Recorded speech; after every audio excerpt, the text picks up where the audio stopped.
Good afternoon, everyone. So today we have session number 15 of our ICF travel series Break Free, and we are happy to have Dr. Sonali Gupta with us for this session. And the session's title might be you might be slightly intrigued by the session title, A Life in Ruins: My Journey from the Sahara to the Himalayas. So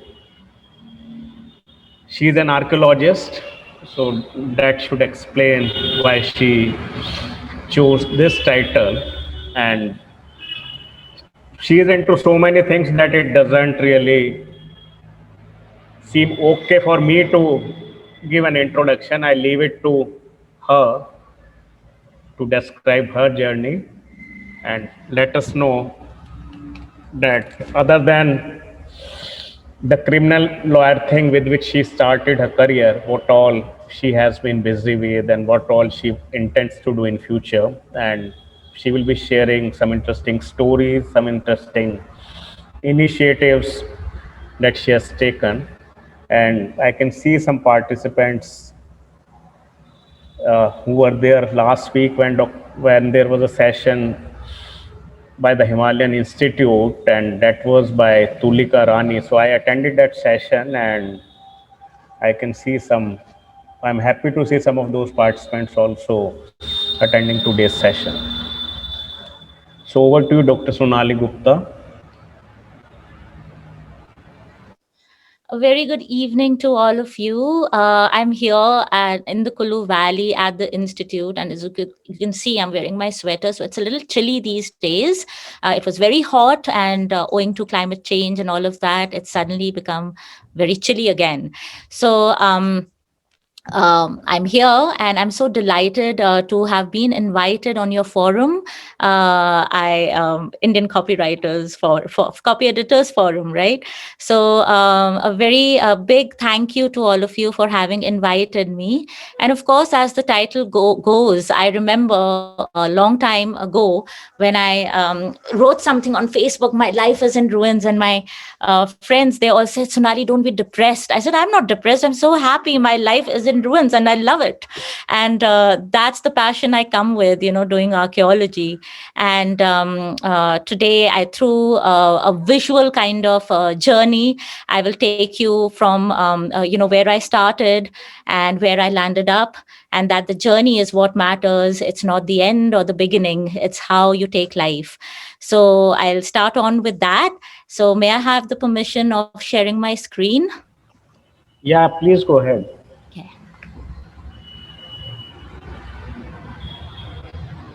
Okay. So, there we go. My life in ruins, my journey from the Sahara to the Himalayas. This is a photograph that's very evocative of. I know it was the breeze was really blowing in the Sahara, and I was standing at this beautiful gate and at my site. It's called Karanis. It's a site that was Greco-Roman, inhabited by the Greeks and the Romans, so occupied between the third century BC and fourth century AD. And I'm standing here end of the day's work, and I said, let's do a little bit of photography. And that's what is so lovely about being an archaeologist. You get to experience moments, you get to do a lot of hard work, you get to toil in the sun, but you also get to meet people of the earth. You get to live moments of your life, and you end up realizing that you're not existing, you're living. And that's what it's all about. And I hope that through my talk today, I can convey that and maybe make you all move from your chairs and from your doors, rooms, outside to the world to explore. So here I go. So, of course, archaeology, the minute you close your eyes, you either think of the pyramids or Indiana Jones.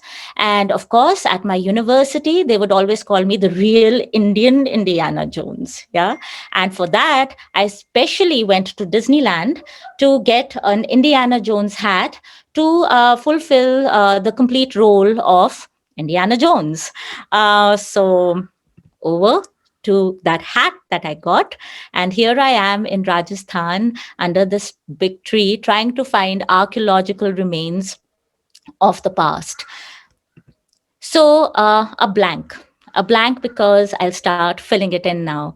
Uh, as I was growing up, my father was in the foreign services, so I got exposed to the big world of diplomacy, and I traveled with my father everywhere, and I think he instilled in me that learning about culture is very important. As a kid, he used to leave us in museums and he used to let us explore, and he would have a questionnaire end of the day asking us what we did, what we accomplished, or he would lead us on a treasure hunt. He would give us clues and just let us be in the museum and find our way. So I think that really instilled the spirit of inquiry in us and the excitement and the thrill of finding and learning about the unknown. And as we grew up, my father retired. We came to India. My college was in India. And I took up history honors in Hansraj College. And I'm very proud to be a part of that college because my professors were really good. And prime amongst them, Dr. Suresh Srivastav, he used to teach us medieval India, Nilanjan Sarkar, who's at LSC today. And, so I'm going to be naming a few professors because I feel it's always important to tell about your teachers, because you become something because of things that they have done in your life, or ways in which they've inspired you. I decided to do history honors, and after that I wanted to go further in studies, but I decided that I needed to talk to my father. He said, Sonali, do your civil services. I was not the kind who would sit with books and be forced to study. So what I used to do, I said, okay, Papa, I'm preparing for my state services. So I'm going to Madhya Pradesh, I'm going to Himachal. And I used to end up going around museums, and I would never end up in the examination hall. So I knew that I'm not going to get into this. I did my master's in history. There are professors that really instilled in me the path towards archaeology were Dr. Nayanjot Lahiri. She teaches in Ashoka University today, and Dr. Nilima Chitgopikar, whom I'm still in touch with. And she's a wonderful speaker. She's worked a lot on religion. And eventually, what happened was that I did law. I did law because my father said that archaeology won't pay you. And he was giving me a very realistic view of the world. He says, do law, get yourself, equipped with a professional degree. And if you still love archaeology, get back to it. So I followed suit. I did law. I practiced criminal law because I wanted to be on the edge of things. And I started doing narcotics cases. I loved going to Tihar jail, meeting my clients, and just being in the rigmarole of Delhi High Court and Karkaduma and Patiala House Courts, and learning the trick of the trade. But my heart was still in archaeology. I was going to prepare for the judiciary, but the judicial exams got postponed. I met my husband to be. I moved to the US, and there I started preparing for my bar exam. And my husband's a lawyer as well, but still, my heart was in archaeology. And it so happened I flunked the bar by 13 points because I was the only person whose computer went off in the hall of 3,000 people. I could never understand why, but I was grief stricken. And I decided I'm not going to apply for the bar exam again. And I decided to apply for a PhD in archaeology. And I applied to just one university, University of California, Los Angeles. And I used a very cliche line by Paulo Coelho that if you really conspire to do something in your life, the whole universe conspires to get it for you. And of course, that was not the only part of my statement of purpose, but I ended it up with this because I was just very convinced that this is it.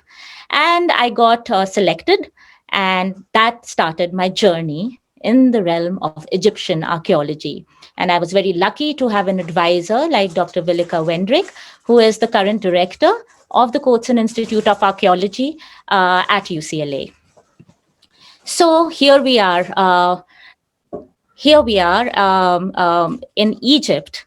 And this is a view of my site. It's a place called Karanis. Uh, and just to tell you a little bit, settlements get buried, and that's the shadow of the past. That's my shadow. And as time flies past, you find traces of the past, pottery, and pottery it is. What was my dissertation topic? Now, because I was a product of teaching and learning in different contexts, with my father's transferable job, it was always about adaptation, learning new things, unlearning new other things. And I thought, why not do something on teaching and learning? And so I chose my topic, which was cultural transmission, how learning and teaching gets transferred from generation to generation. Here I am. Okay, just a minute. Can you just, Bhaiya?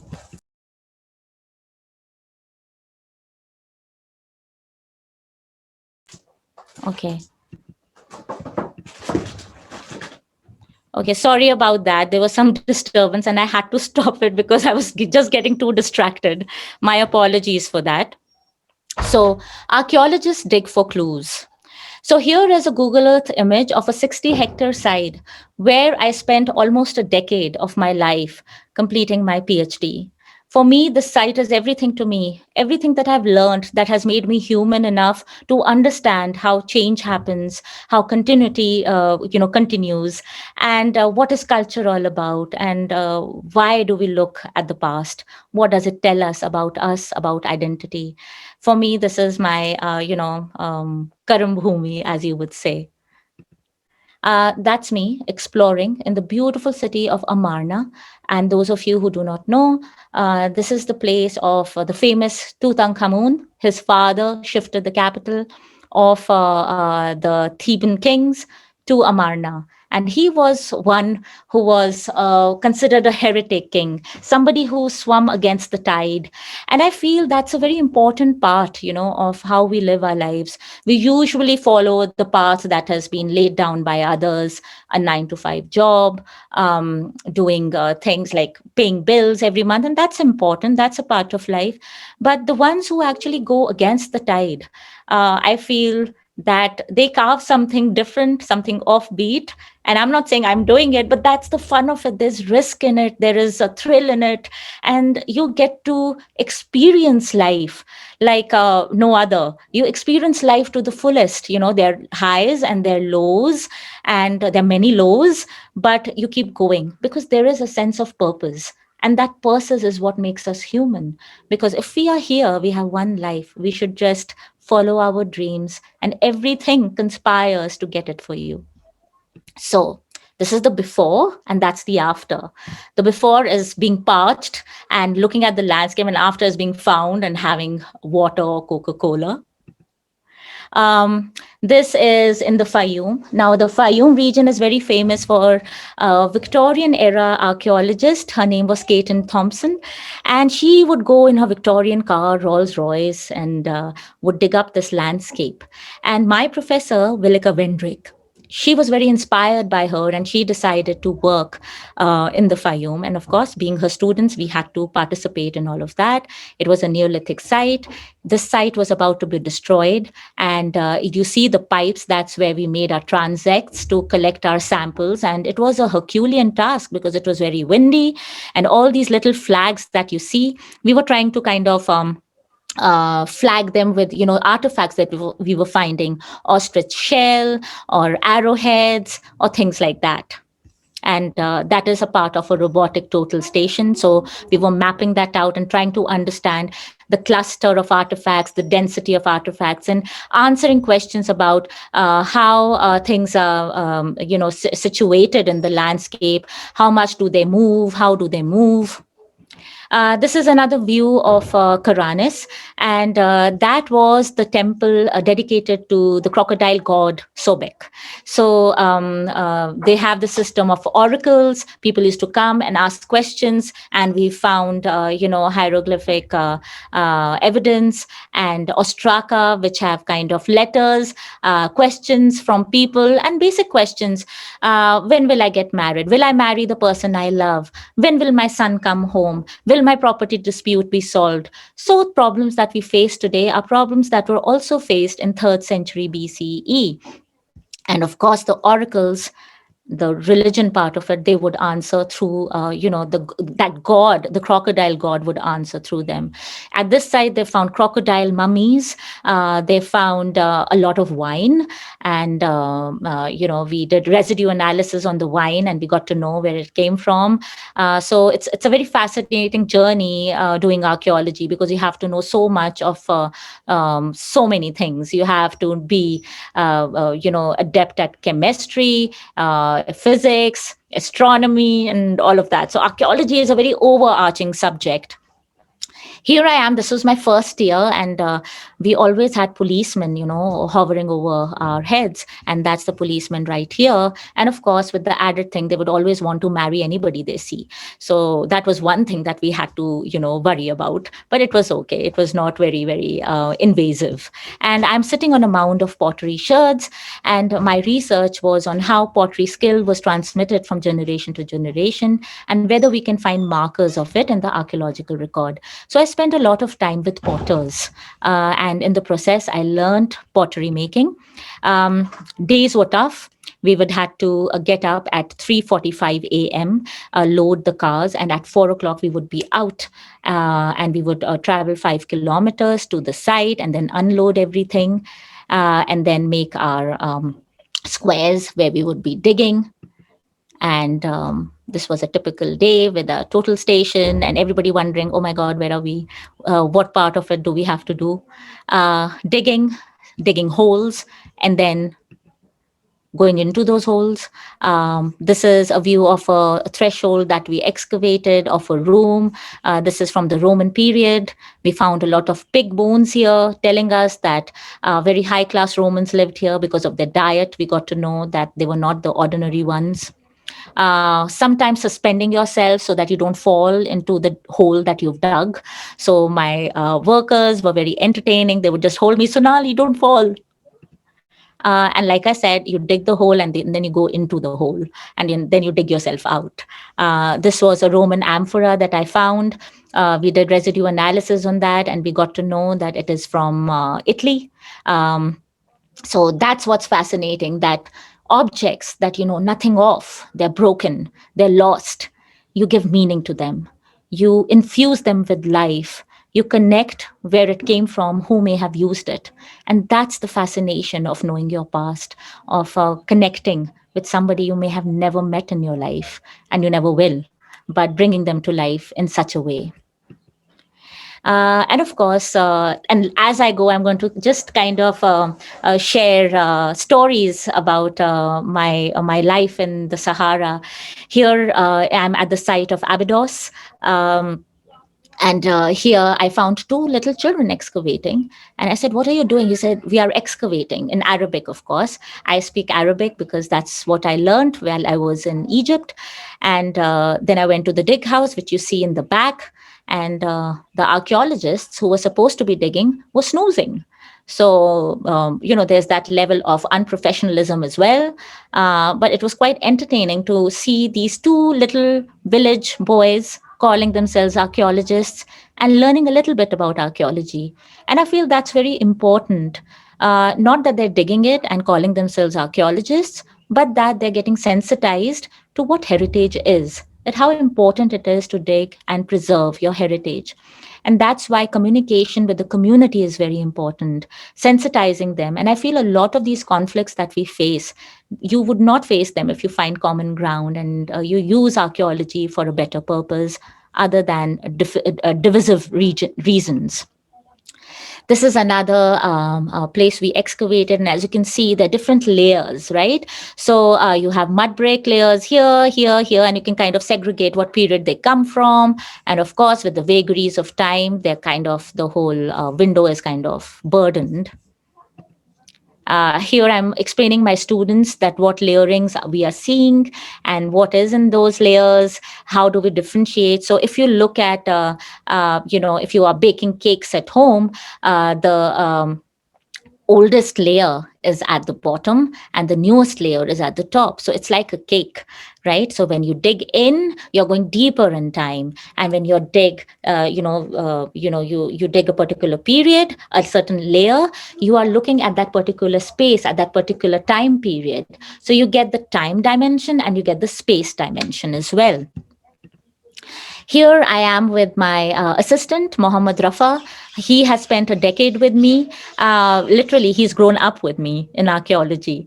And he used to come all dressed in his military outfit because he took his job very, very seriously. And during the Arab Spring, he was one of them who protected the site and did not let looters enter. And this is the bond we created with the locals. And as we go forward, I'll tell you stories about how I was caught in the Arab Spring in Egypt.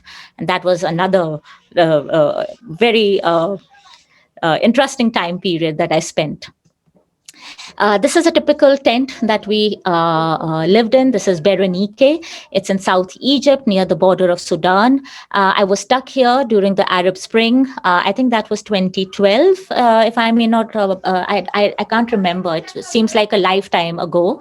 So at Berenike, when the Arab Spring happened, I was with the Polish team, and a lot of people from the University of California were evacuated from Cairo, but nobody could reach me because who wants to come to the boonies for a revolution?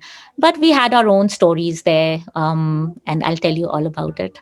And here I am working away with pottery, sure, thousands and thousands of pottery that will reveal a lot about who brought this pottery, what was in it, where did it come from, drawing those pottery pieces, and so much more.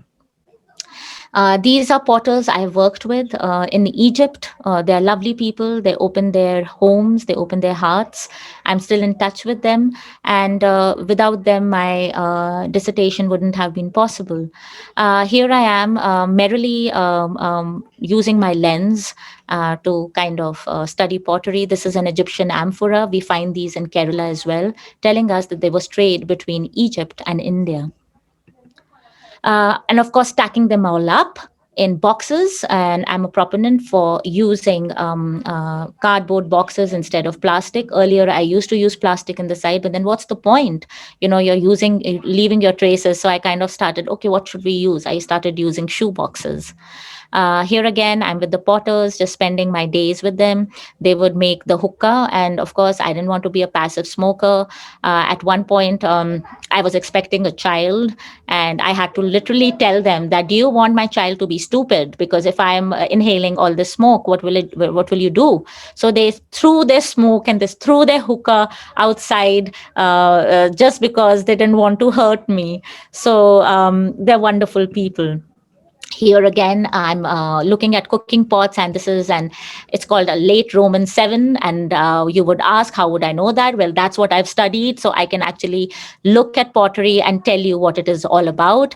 These cooking pots, interestingly, were found on the graves of little children upside down. So there was this ritual which was used in Teb, Tunis, where little children who died of plague would have cooking pots over their heads with a little grain. So that was something very peculiar that we found at the site.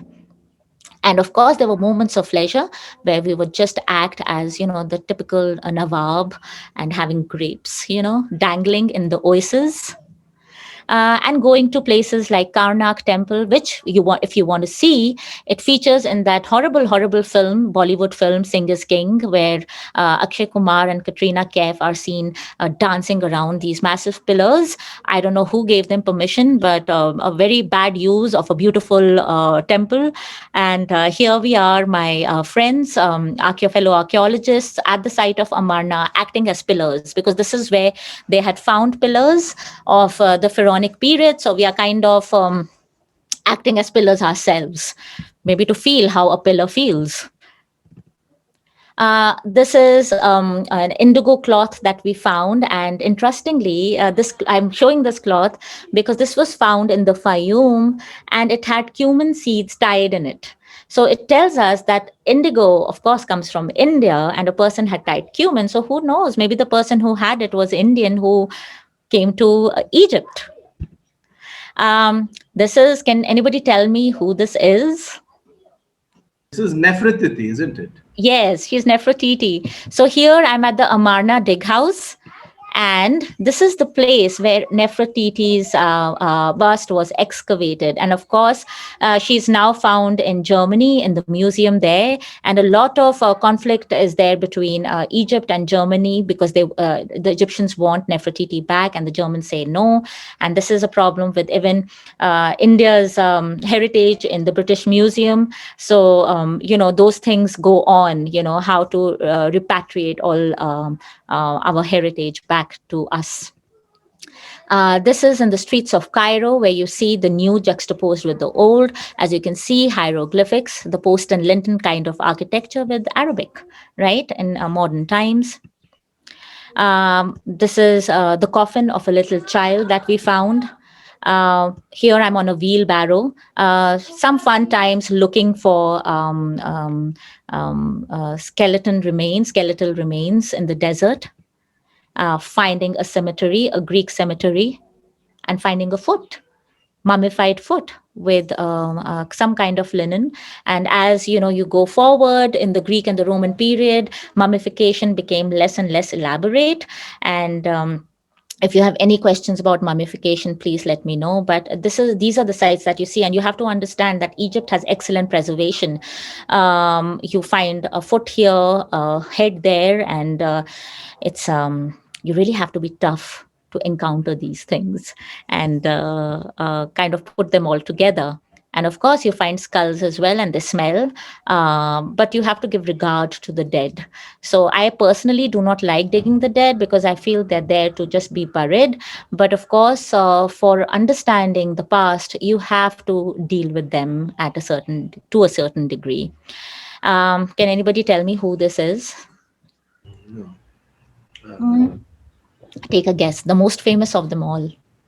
Tutankhamen. Yes, he is. Now, who would have known that this, can I say, ugly face is King Tut's face? This is, don't judge a book by its cover. This is Tutankhamun's face resurrected by a National Geographic team where they added musculature and said this is how he may have looked. Who would have known? This is the site of Berenike where I was stuck during the Arab Spring. A beautiful site. We were right next to the Red Sea. We were investigating trade with India here. And I have to tell you about this moment. When I first landed in Berenike, it was a sight to behold.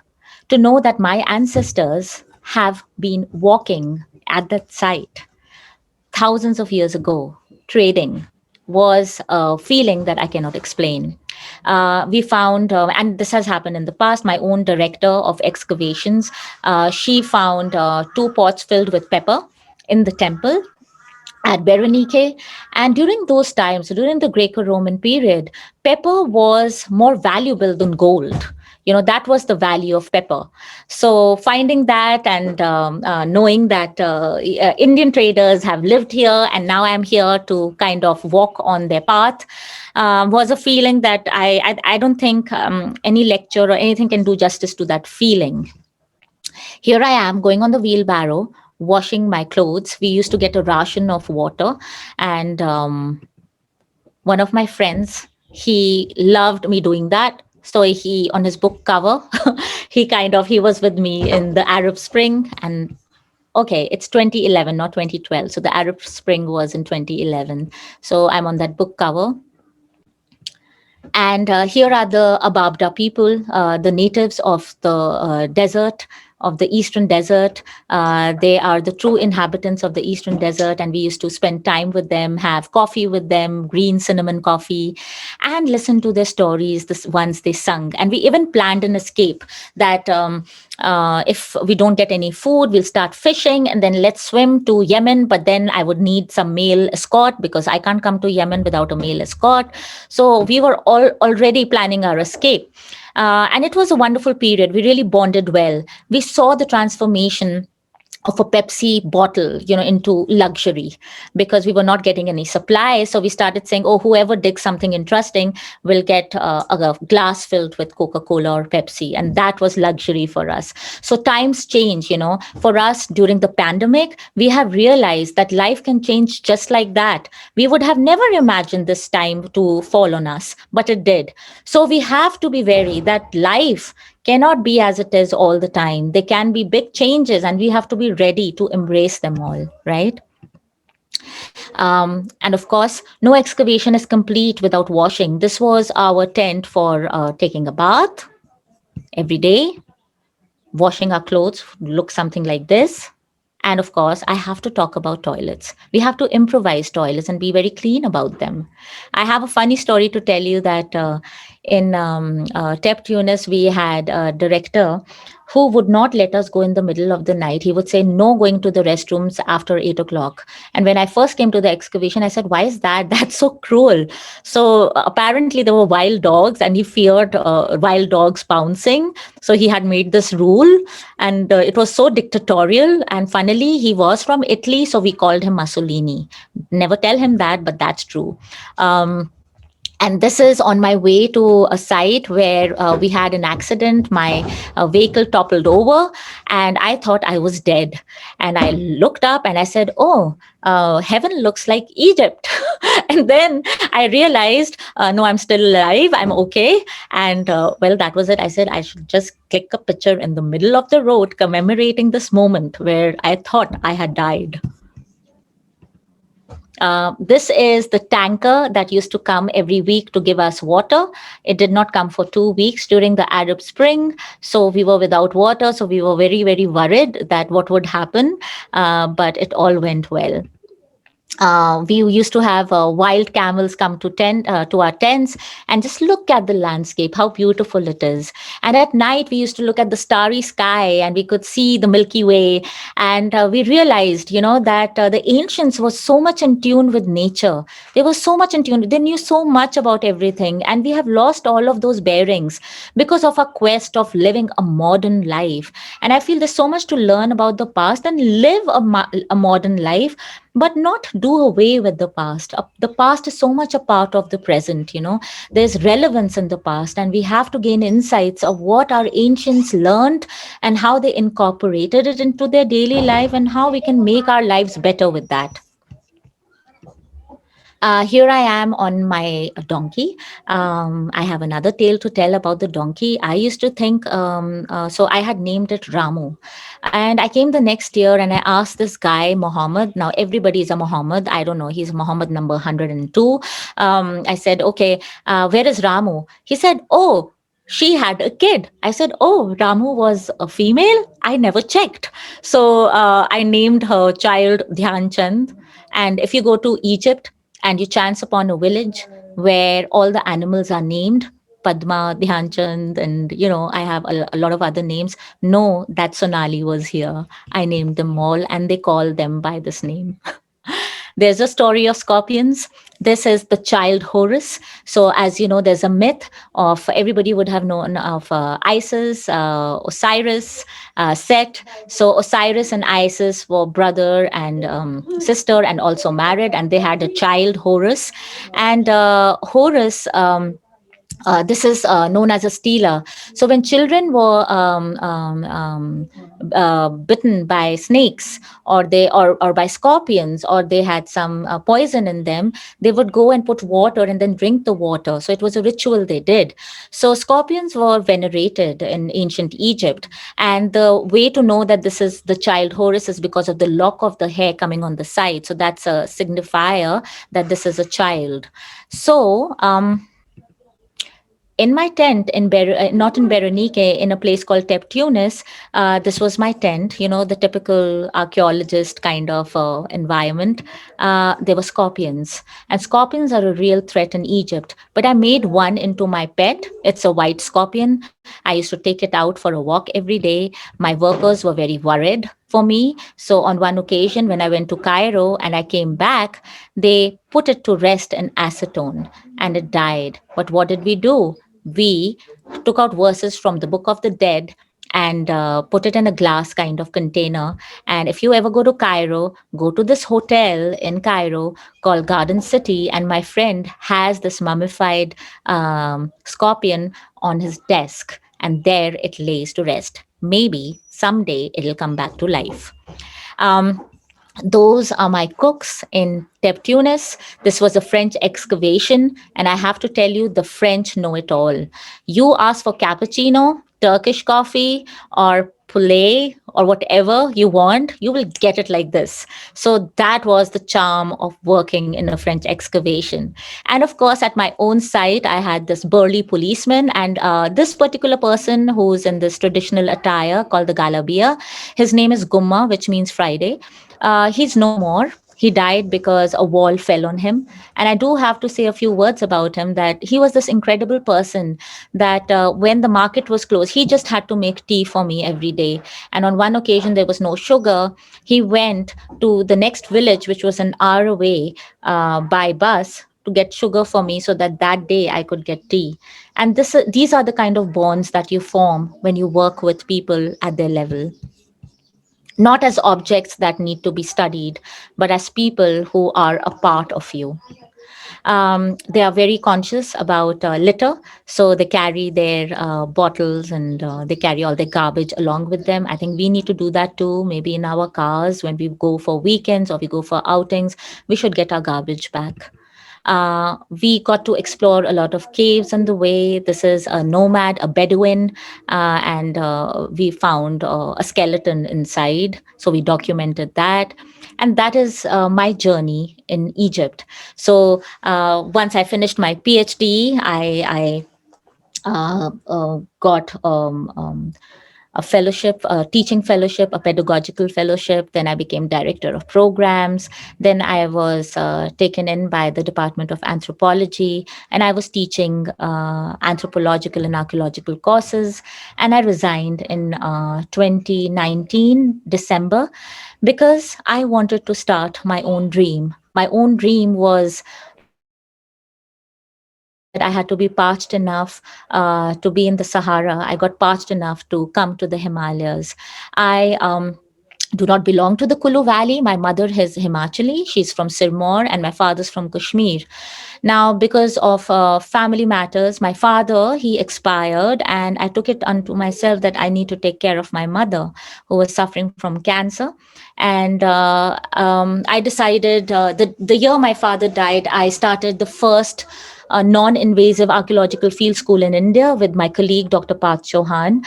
And we had American students come, and I and Parth together started the first ever field school in India, teaching them about anthropological and archaeological field methods in the Himalayas. And I think doing that field school helped me cope with my grief, because my father would have been very happy if I remembered him through the intellect and through studies.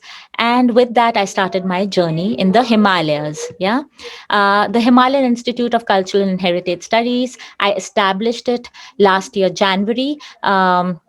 And went through very tumultuous times, because when you're on a journey, you meet bad people and good people. The bad people are your greatest teachers, because they teach you so much more than you would ever learn from good people. The good people tell you that there is hope around, and the bad people tell you, your goal is there, you need to move there, away from us. So I encountered bad people, very, very bad people, but I let not make them kind of pull me down. And I totally focused all my energies on building this institute. It's in Kulu, Himachal Pradesh. This is the erstwhile king of Kulu, where I took my students to have a tete-a-tete with him. This is the institute. It was very bare when it started, and I have to tell you that this is not my institute. I have it on rent. So I've used my resources, my savings. My husband has helped me a great deal in helping me fulfill my dreams. I spend most of my time in India with my 7-year-old son and taking care of my mother. And I go intermittently to Los Angeles where my husband is. So I wouldn't have been able to do it without his support. And I feel that family should be like that. When we talk of marriage, you feel, oh, you should be here, you shouldn't be going. But it's not about that. It's about purpose in life. You can still be together if you're apart. If you are doing something worthwhile in life, your spouse will be happy. And of course, you have to strike the balance. I try to. When I'm home, I'm totally home. When I'm not, I'm here doing work. This is where my current surroundings are. It's a beautiful temple, which is walking distance to my place, from my place. These are the kind of homes that you see in the villages here. A breath of fresh air, and of course, you cannot tell them that, oh, keep making these old kind of buildings, because other people, everybody has a right to change, but change with an attachment to your identity. Change your attitude. Change the interiors if you want something modern, because we're all changing. City folk cannot tell people in the villages that you cannot change, because we like you this way, because we get to know and we get to witness a change. Change with an attitude, but make sure that your identity retains, it is intact. Here I am in a village. They were excavating, because no formal archaeological excavation was taking place. They were just digging, and they found this tank, and then the local devta said, oh, move it from here to here. So I was so happy that the devta is very, very good. He wants this preserved, though we lose a lot of documentation. When you excavate, you're looking at layers, you're looking at so many things about the period, the time change. All of that is lost, but at least something is preserved. These are some of the officials of the Devta. This person, he's a lawyer, and he's a farmer, but all of them are, a part of tradition. So you can still be traditional and still be modern at the same time. And I do have to tell you that, my friends and family have been very supportive in this. Prime amongst them is my landlord here, who have known for very many years. His whole family supports what I do, and they just, love the education part of it. They have a homestay here, so I just, work with them, and they've created a beautiful space for me to fulfill my dreams. Here are the shamans of the Himalayas. This person is a block development officer, and who would have known that he speaks like the deity when it's time. I talk to people who make trumpets, old trumpets like this, and paraphernalia relating to the deities. And I document. I'm trying to digitize their stories, narratives, things that have been transferred from generation to generation. And during this whole period, especially the pandemic, I have encountered such wonderful people, and I want to mention a few of them. Dr. Anjali Kapila, who's an anthropologist, she has been so instrumental in pushing me forward and trying to make me familiar with the anthropological community in India through my seminars and all. Vijay Lakshmi Bose, then there is Dr. Subhash Malik, who's an archaeologist, and I'll tell a little bit about them also. Parth Chauhan, and people who have been a part, my audience, who are regular, who come every Sunday for my seminars. And I wouldn't say for my seminars, I would say for the seminars of the Institute, because I'm just a conduit, right, for making this whole work, because you need a human entity to do it. Meeting people in villages, when they smile and they talk, it resonates with you. It makes you feel that you're doing something good that makes them happy, because it makes me happy when I engage with them. These are pictures of my field school, my first field school, my second field school. And one thing about the field schools was that American field schools are very expensive. They go run into thousands of dollars. So I and Parth used to say, we need to do something where field schools are affordable, because what use is it when, I'm talking about cultural heritage in India, and the Indian students can't be a part of it. So we decided to do short 10-day workshops and things at reasonable price, just enough to cover our costs and make sure that they get access to good cutting edge archaeology, right? Because it's their country, they deserve it. This was a rainy day, and we're just having tea with this wonderful person called Duli Chanji, who would tell stories of a tree that he planted, which is almost as old as him now. So you encounter wonderful people like that. This is the 10-day field school that I did with students right before the pandemic. So I started it on March the 11th, and one day before the massive all India lockdown on the 21st, this particular girl, she was the only foreigner. She flew in from Santa Barbara in California just to do the workshop, and she got the last flight out of the country. And she was so worried. I said, "Don't worry. If you get stuck, you stay at my home in Delhi. It's okay. Everything is just planned out. Just don't worry." And that's Dr. Parth Chauhan. That's Rajiv Upadhyay, who's my friend who owns this whole place. And that's my son. He got a certificate for doing geology with us. And these are my students who were a part of this whole exercise. And that's my father in the back. So I really love it that I'm able to do this in his memory, and kind of passing on what he loved. He loved books. He loved studies. Um, I started a book drive. So if you have old books that you don't need anymore, and you feel you can share those old books or new books for the library, if you want to order books, I have an Amazon list.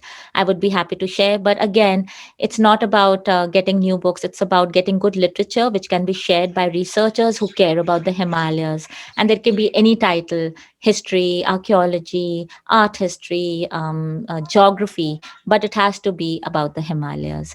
And that's Dr. Subhash Malik. We are at Dr. Anjali Kapila's home, where she invited me to talk about some projects. And I got all these books from Dr. Malik's collection. And he is an archaeologist par excellence. Um, then my father-in-law started a research fellowship. My father-in-law is in JPL NASA, and he really cares for education. So he said, "Sonali, let me help you by sponsoring a student, and the books and all and accommodation I provide." So I'm looking for a research fellow, and if you have anybody, please let me know. This spring they can join as a Himalayan Institute research fellow. The minimum degree is a master's. I do virtual courses and physical courses. The most recent one I did was with Shahid, who's a mountaineer. He's an instructor with the Mountaineering Institute, and we combined mountaineering and archaeology together. And we had two students. One came down from Bombay, Dr. Manan Desai, who's a biochemist, and another who's a principal in Mandi, not far from here. So a very diverse group. And I do want to tell you that the Himalayan Institute is not for academics. It's for academics and non-academics. The whole idea of having this institute is to make that connection between academics and non-academics. Growing up, we forget a piece of ourselves. Somebody wanted to be a musician, a poet, an archaeologist, an artist, but we kind of get into the rigmarole of life and start kind of living that 9 to 5 job. Then suddenly we have kids, and suddenly we are old. So where do we fit in? Where do we kind of gather those pieces we were so fond of and that were a part of our identity?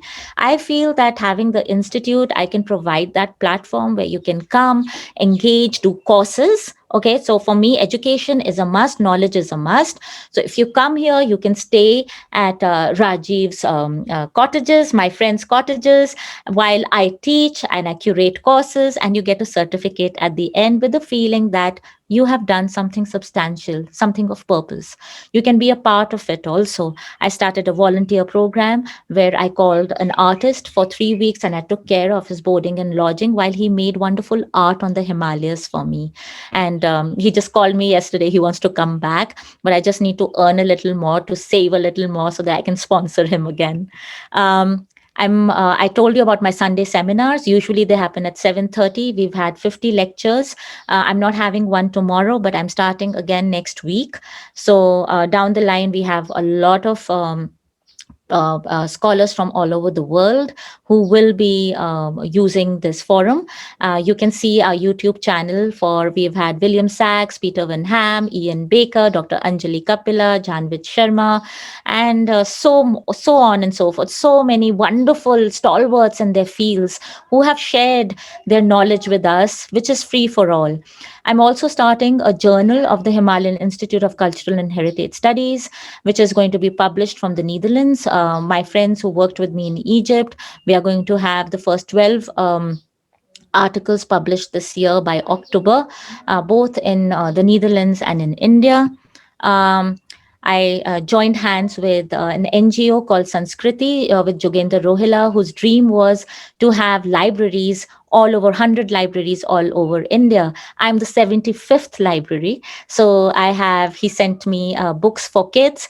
So twice a week, it's not picked up as yet because of the pandemic, but twice a week, I have storytelling sessions and art sessions for kids. And this is, of course, free for them.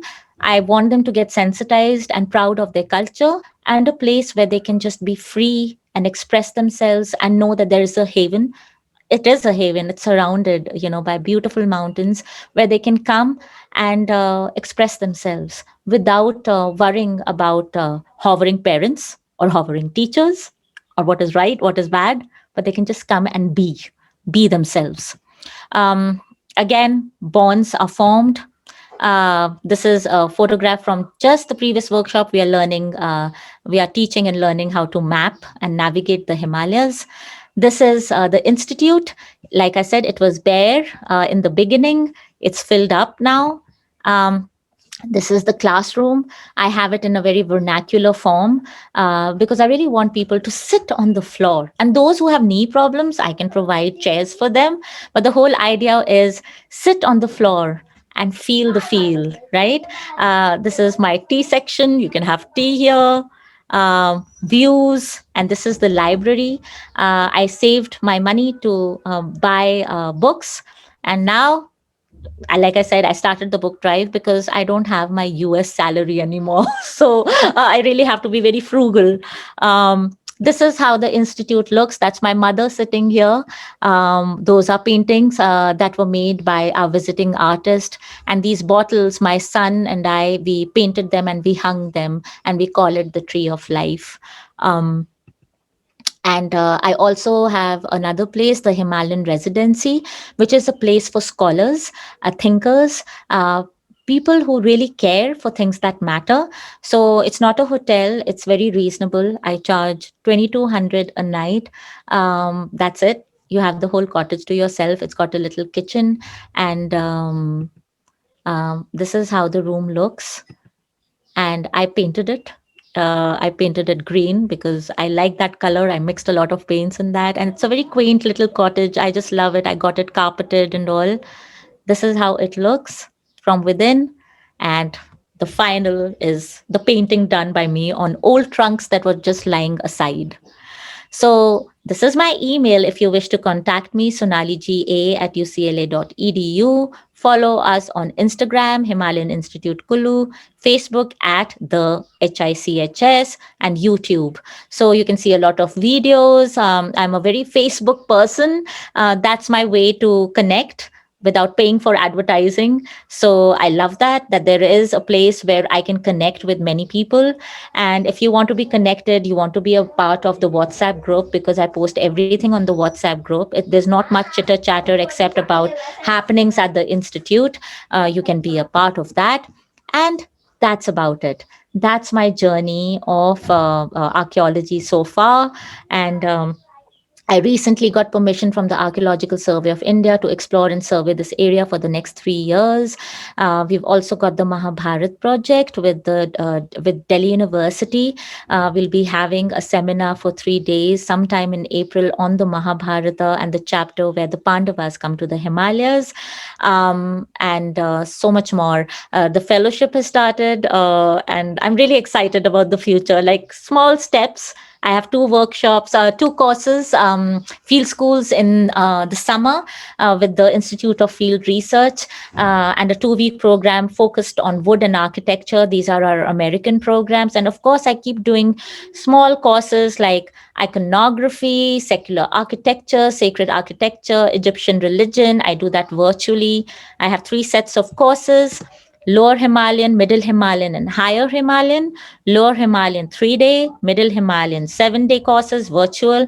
And then the Higher Himalayan, you've got to come here and listen. You have to be a part of it. So keep in touch. And I'll leave it to Vivek and Jyotirmay and Murugraj to kind of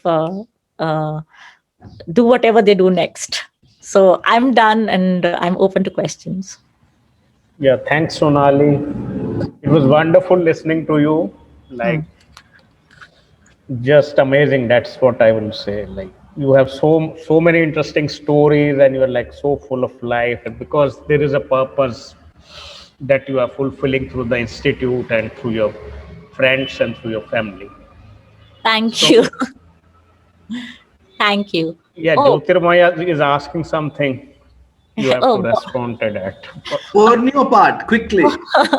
so I had a postdoctoral fellowship in Borneo, and I went there in 2018. I took my son along. We lived in the jungle, and I was working on the Iban textiles of the Ibans were headhunters of Borneo, and we lived in longhouses. And I made the first.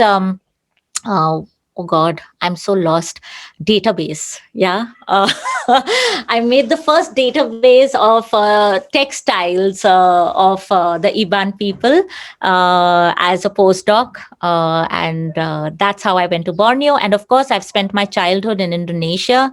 So for me, going after years and years, reliving my childhood was something like I was going helter skelter and brushing up my Indonesian in Malaysia and Indonesia, and it was a wonderful experience. There was like and every travel I have a funny experience. I had one at the border because the people who were with me did not get their passport stamped on their way out because they thought that was not required, and they got stopped, and the person said, "Here's your key, go to Malaysia on your own." And I was like, what? I do not know the way, and I don't have my phone. How will I go to Malaysia?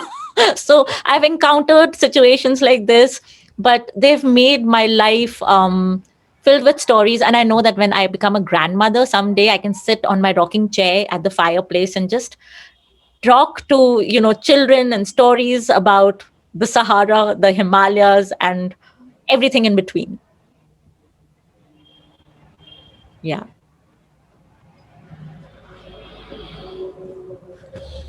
We have a couple of our ex-speakers also present today. So if they would like to share their thoughts, Brigadier Hirak Kar, what are your thoughts on the session? Any questions?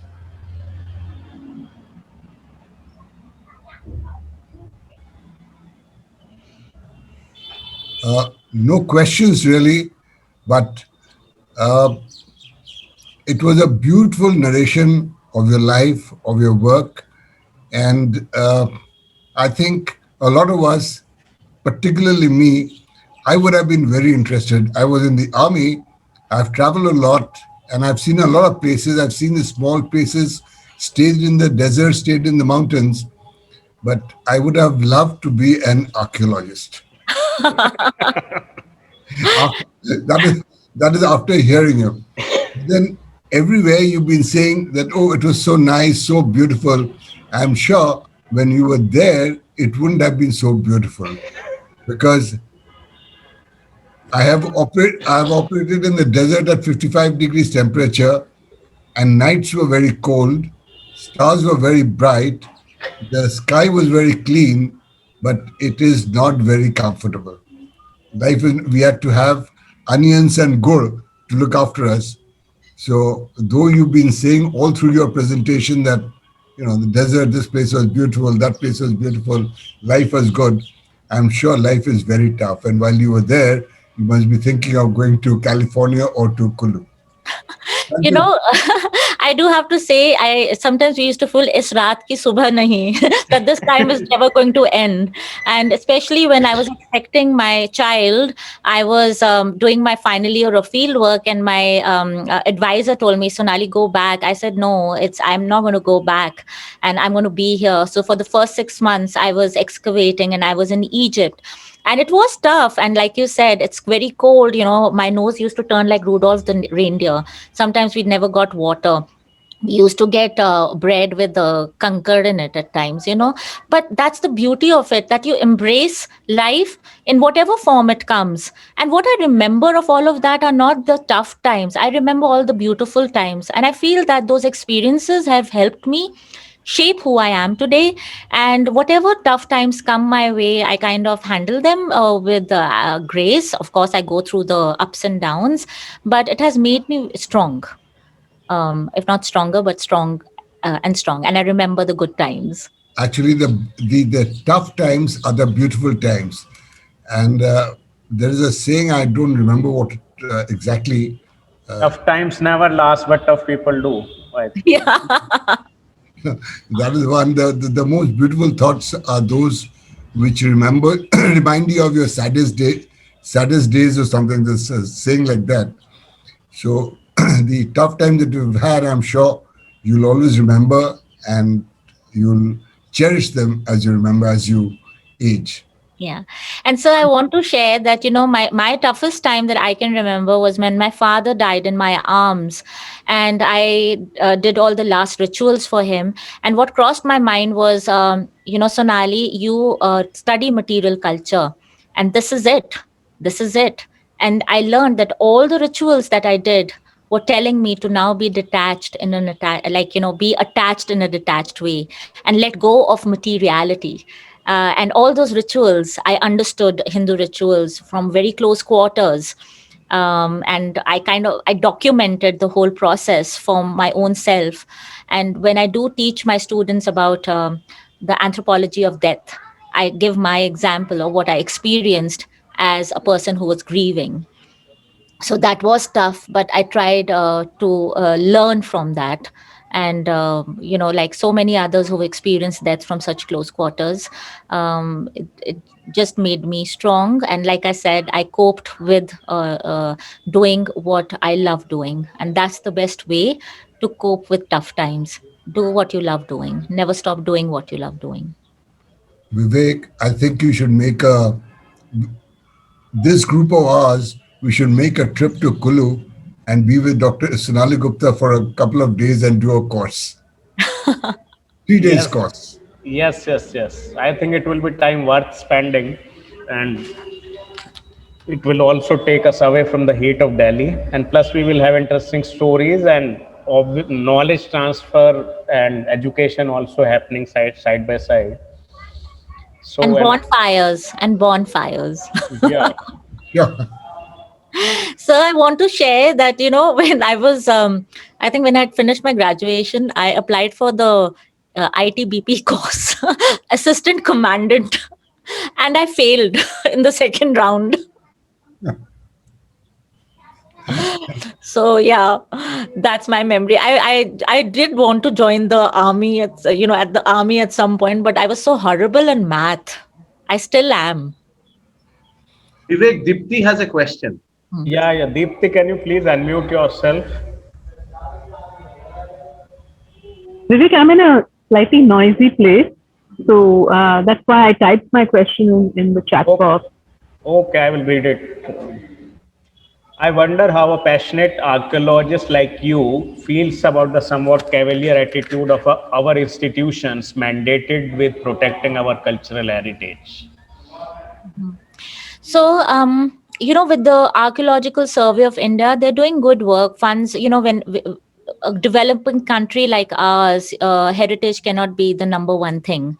Infrastructure, we have to focus on other things like that.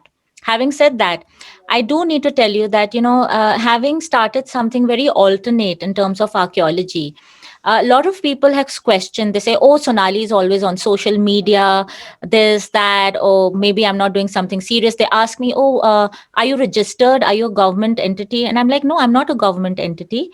I would love to be, but I've just started and I'm a Section 8 company. Yeah, I'm not a trust. I'm not an NGO because I don't know what goes on in the garb of NGOs and trusts. And truly, honestly, I haven't lived here for a very long time. And I trust no one but myself in the work that I do. And relationships take a long time to form. And that's why I have this institute. Started it. I know I have to sustain myself. So, of course, I have to earn. I cannot lie about it. I do have to earn to sustain. And, but my purpose in life is research. It's about spending all this time here. I could be in Los Angeles. I could have been in my university. And I'm not saying I'm a messiah. I love the Himalayas. That's why I'm here. I love my country. I'm still an Indian citizen, after 17, 18 years of being out of the country. I absolutely love my country. And I'm here because I want to leave this legacy for others, this research institution. And with the coming up for research fellows, just today I got a call from a professor in Hanover who's an astronomer, and he saw my advertisement for a research fellowship, and he said, Sonali, why are you not uh, sponsoring two people? I said, even the first person, my father-in-law, is sponsoring. I do not have the funds. I'm sustaining myself by doing courses, but I would love to sponsor anybody who wants to come. And so he said, I want to donate and I want to sponsor one fellow. So I'm going to provide accommodation, and I'm so happy that he said that, because that's what I'm here for. I want all these folk narratives to be documented. I'm researching on shamanism, on digitizing all of this. I want to use technology, make apps that are engaging people with our heritage, not something that they come here and they go back, but they take a part of who we are with them. Thanks, Sonali. Thank you, Sonali. Yeah. Deepthi is from Sri Lanka. Just wanted to mention, like, she's based in Sri Lanka, and we have people from Bangladesh also attending this session. Devanand Paul and his wife, Anna Bharti Paul. So, Devanand Paul, any questions from you? Sonali, session was very good. I mean, very interesting, your journey. Could you tell us a little bit about your these courses you're offering about the Himalayas, please? Yes, I'll repeat. So I have 3 courses. Okay, so I've called them according to the ranges. The lower Himalayas, which are 3-day crash courses, and it will tell you the price. They're 3,000 rupees, 2 hours every day. Okay, middle Himalayan, they are 7-day courses, virtual courses, but they are very, very engaging. I give assignments. They are 10,000 for non-academics, and for academic students, 7,000. And higher Himalaya, they are people, you come here, you stay here, and that's 25 flat for the first 5. I provide accommodation and food. Rajiv Upadhyay handles that, and that's it. So it's 25, 10, 3. So that is what are they about? They're about different themes. And so I did the first course in December, which was Buddhist and Hindu iconography in the Western Himalayas. Then I did a course on Egyptian religion. I did a course on relevance of the past, that why are we studying the past? How does it make our present better? So that's a course that I really like, because at UCLA, I've taught it for 3 years, because the whole point of understanding the past is making a better present. So I kind of teach about how do we get insights about gender, about medicine, about urbanization, war, conflict from case studies set in the past. So that's another one. Then I just did a mountaineering and archaeology course with a trained mountaineer. So we kind of combined the two. So we did map and navigation in archaeology and mountaineering, trekking, do's and don'ts, how to document a site that you come across while you're just trekking in the Himalayas. How do you, if you really care, how would you document it? We did a lot of rock climbing and rappelling and understanding knots and so many other things. So, Sounds interesting. yeah, and art and context, I did a course on that as well. So, Okay, so you will have all these details on your website, right? I don't have a website, but if you follow my WhatsApp group, I keep posting my courses online. So I just finished one. Now I have to catch up with my son's homework for the week, and then I'll do the next course. Okay. Thank you. Thank you. You're welcome. Yeah, we also have Mr. Selva Rajan, who is an avid birder. Like, he has done a lot of bird watching, and he's also into conservation and Oh, lovely. Very nice, Sonali. It was really wonderful. In fact, my line is different, so I may not be able to comment much about your line. But the thing is, in my presentation also, I was showing one this Nahar Castle in Manali, near Manali. Yes.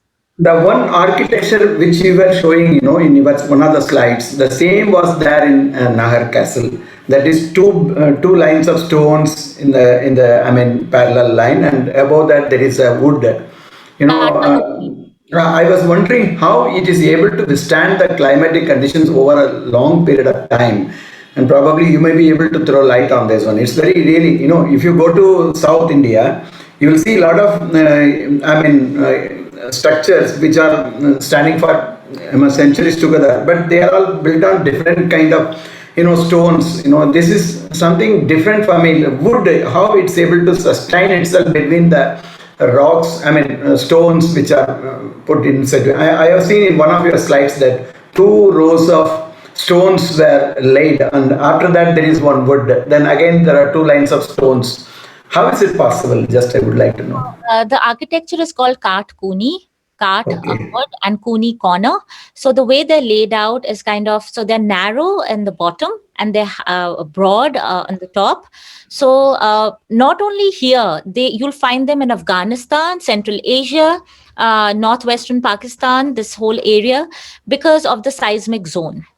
Yeah. There is no cementing in between, Sometimes they use cementing, they use lentils, a paste of lentils to cement, but there's no cementing. They kind of interlock it, with the hollows of the wood.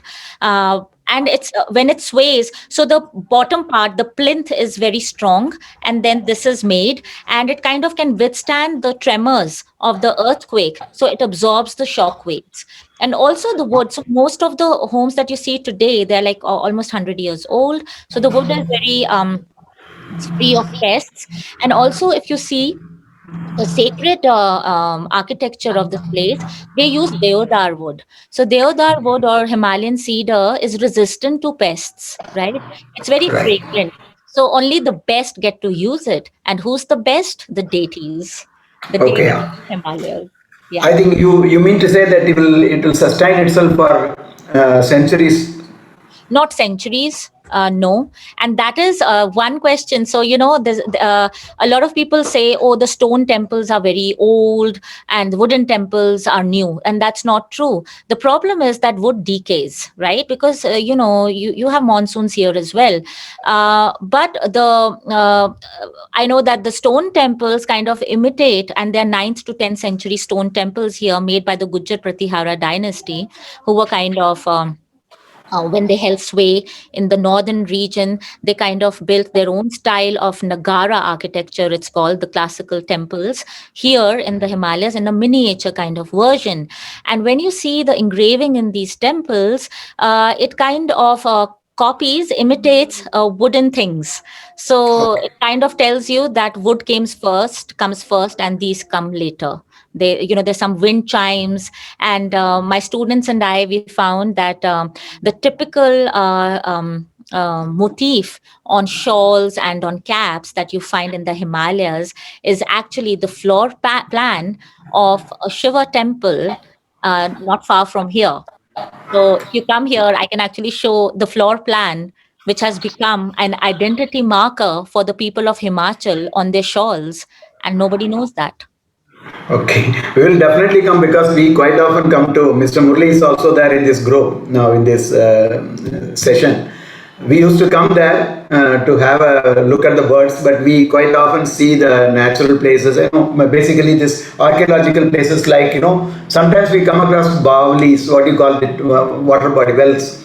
Those things also we come. Have you come across such bawlis? Yes, rock shelters, baolis, and during the pandemic, there was a whole archaeological site which was being pillaged, because the villagers, they were using the carved stone, for paving the road to a village. So I wrote to the Archaeological Survey of India. I knew no official is going to come. So I went there and I documented the site, and they stopped pillaging it.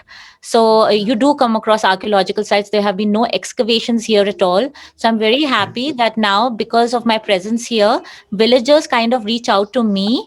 And because of my law thing, they also tell me, oh, this person has made a house in front of the temple. What do we do? So they're violating norms.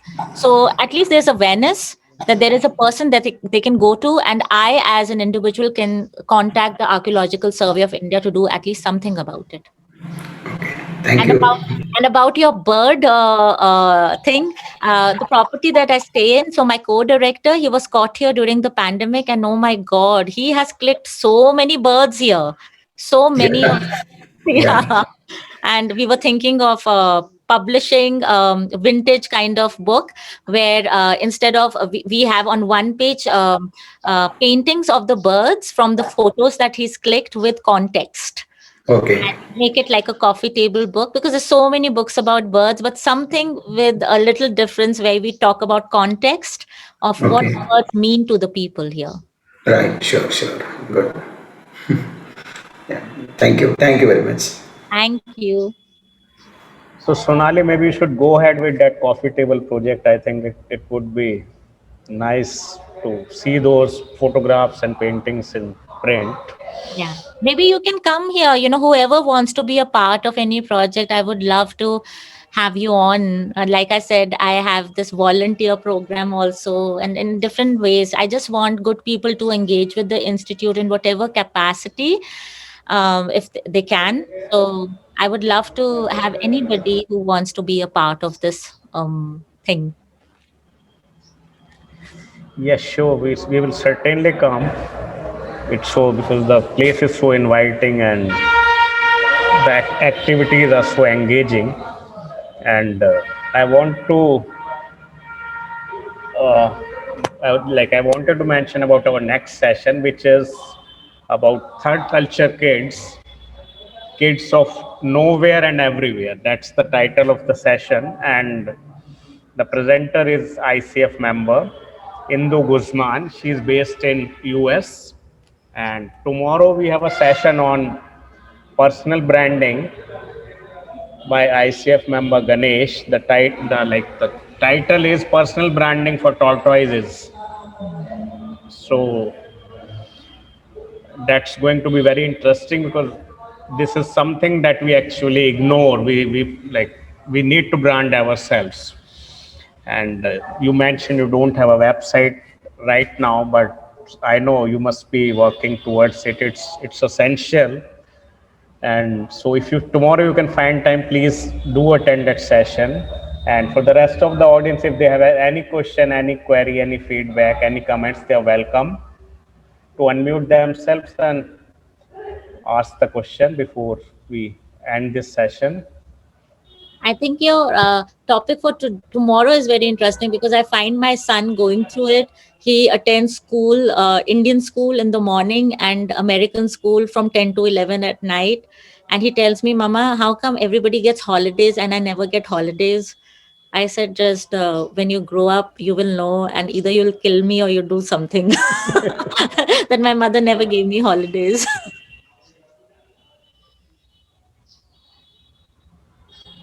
So it looks like there are no more questions from the audience, but it was great listening to you, and we look forward to meeting you in person and keeping in touch. Like we are a group of editors, so you also mentioned a journal that is coming up. Anytime you need an editor or any help with publishing, so Thank you.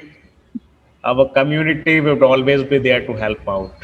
Oh, thank you so much. And all of you, you are invited, to be a part of my WhatsApp group.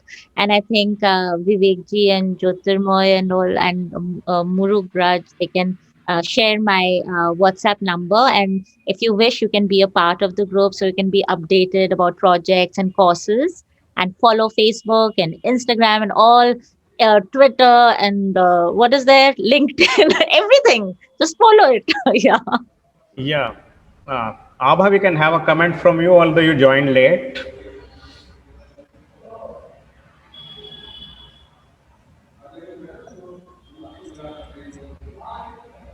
Hello. Yeah. Hi. I just came in late because something, over the weekend sort of takes you away from stuff you want to do. But I will listen to this. And my son is actually an architect. So I was asking him when she mentioned about this. I have been to Nagar Castle, but I never noticed this thing about, the last bit which you talked where I came in and listened to about the Kunkobi or something like that. The Kunkobi. Katkun. Katkund. I've got it wrong as usual.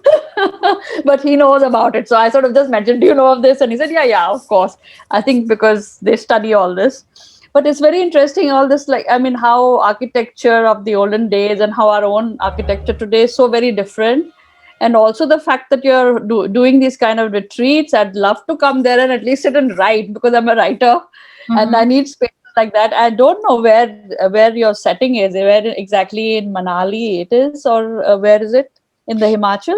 It's between Kullu and Manali. So when you Okay. depart Kullu and before reaching Manali, I'm very close to the highway, but far enough to be in a halcyon atmosphere called a Jonga village, Katrine, and I'm here.